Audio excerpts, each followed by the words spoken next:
Jangan lupa aktifkan tombol notifikasinya agar setiap postingan terbaru kalian menjadi orang pertama yang melihatnya.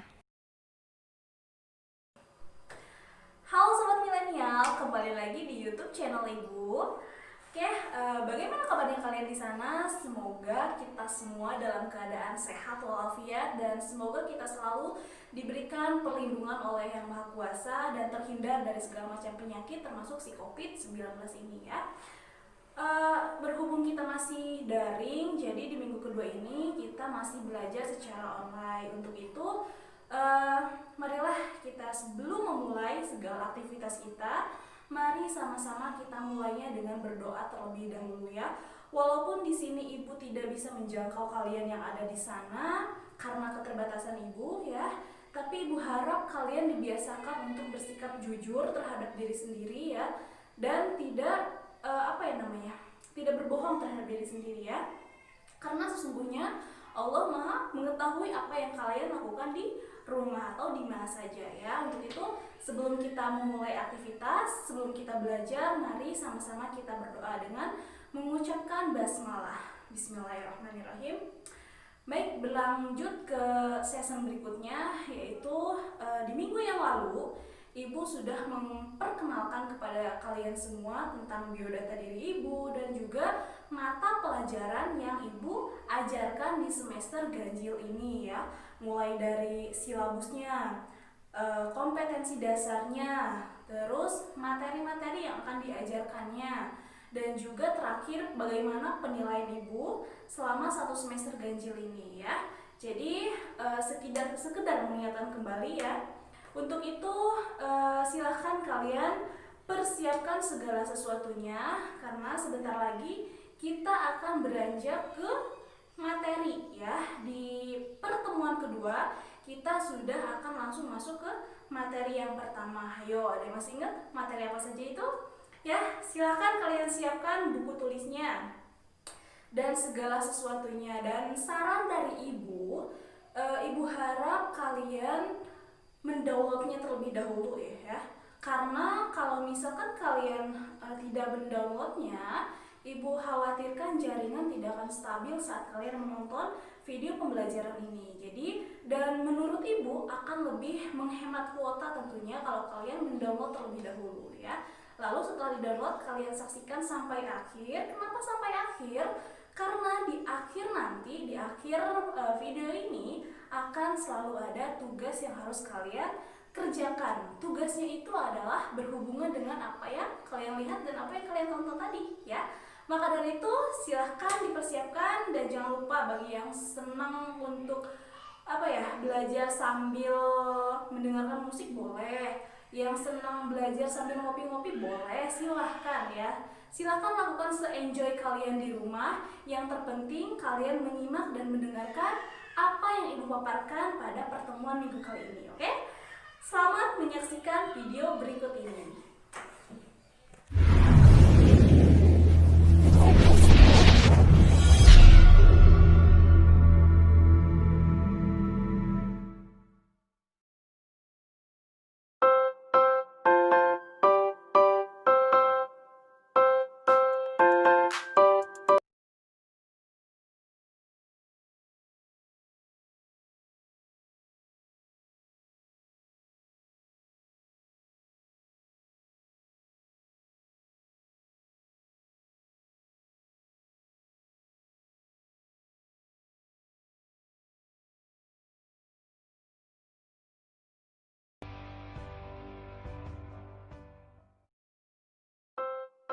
Uhuwah dalam bahasa Arab yaitu ikhwatun, yang artinya ikatan, persaudaraan, dan cinta.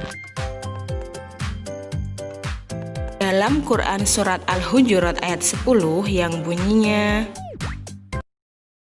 Innamal mu'minuna ikhwatun fa-aslihu baina akhawaykum wattaqullaha la'allakum turhamun.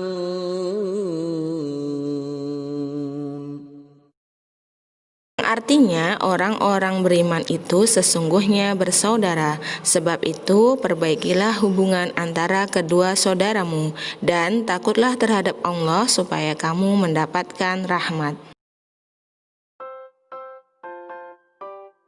Nah, sekarang kita menuju ke ukhuwah Islamiyah yang maknanya adalah ikatan persaudaraan antar muslim dalam satu keimanan kepada Allah dan Rasul-Nya. Kemudian faedah ukhuwah. Apa sih faedahnya? Mari kita lihat penjelasannya. Yang pertama, mendapatkan lezatnya iman. Yang kedua, Allah melindungi dari kengerian hari kiamat. Dan yang ketiga, melahirkan akhlak mulia. Kemudian yang keempat, memperkokoh kekuatan kaum muslim. Kemudian kita akan bahas tentang syarat-syarat ukhuwah. Syarat-syaratnya yaitu yang pertama dilandasi dengan keikhlasan, yang kedua diiringi dengan iman dan takwa, dan yang ketiga dijalankan sesuai bimbingan Islam.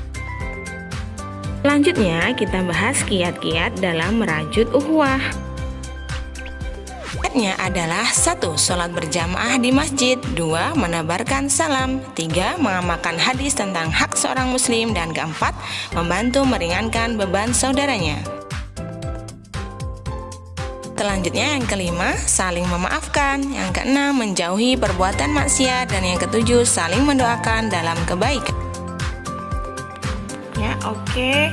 Kita lanjutkan dengan materi hari ini.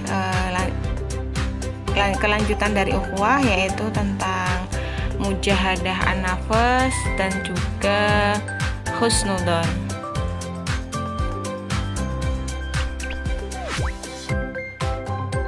Mujahadah an-nafs yaitu dari dua kata, mujahadah secara bahasa yaitu bersungguh-sungguh, dan an-nafs artinya jiwa atau nafsu. Mujahadah an-nafs artinya menahan diri secara sungguh-sungguh untuk melawan hawa nafsu sehingga tidak melakukan perbuatan tercela dan merugikan orang lain dan juga diri sendiri. Dalam Al-Quran, nafsu terbagi menjadi 3, yaitu nafsu amarah, nafsu lawamah, dan nafsu mutmainnah. Nafsu amarah, nafsu yang mendorong manusia kepada keburukan. Nafsu lawamah, nafsu yang menyesali setiap perbuatan buruk. Dan nafsu mutmainnah adalah nafsu yang tenang. Manfaat dari mujahadah an-nafs yaitu dicintai Allah, hatinya tenang, memperoleh kebahagiaan lahir dan batin, diberi kemudahan oleh Allah, dan dijauhkan dari sifat tercela. Selanjutnya setelah mujahadah ada husnudzon. Husnudzon dibagi menjadi 2 kata juga, hasan dan don. Hasan artinya baik, don itu prasangka, sehingga husnudzon artinya berprasangka baik.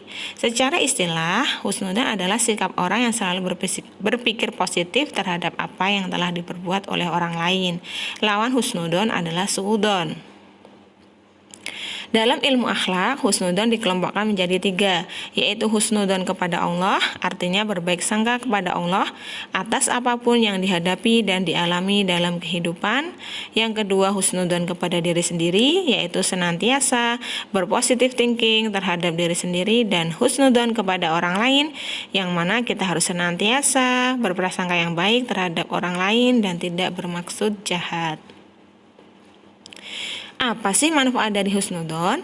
Manfaatnya ada, otomatis kita akan menjadi tenang hidupnya, kemudian yakin terhadap hikmah dan dibalik segala cobaan, membentuk pribadi yang tangguh, menjadikan kreatif dan tidak putus asa, sehingga terhindar dari penyesalan dalam hubungan dengan sesama. Dalil dalam Al-Quran. Untuk dalil tentang mujahadah an-nafs yaitu ada di Quran surat Al-Anfal ayat 72. Ya, kemudian untuk husnudzon ada di Quran surat Al-Hujurat ayat 12. Al-Anfal menjelaskan tentang makna bersungguh-sungguh berjihad di jalan Allah, jihad dengan harta dan jiwanya pada jalan Allah Subhanahu wa taala. Begitu juga surat Al-Hujurat ayat 12 yaitu larangan untuk menjauhi atau Allah memerintahkan untuk menjauhi kebanyakan husnudzon atau berprasangka buruk ya, dan juga menggunjing ataupun mencari-cari keburukan orang.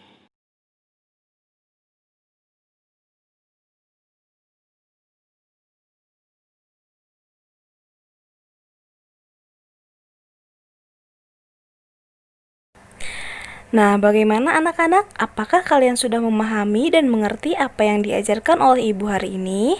Semoga bisa kalian gunakan dan bisa kalian cermati baik-baik. Dan jangan lupa catatan harus punya ya. Boleh kalian catat penting-pentingnya saja, yang penting-pentingnya saja. Oke, untuk hari ini cukup sekian dari Ibu.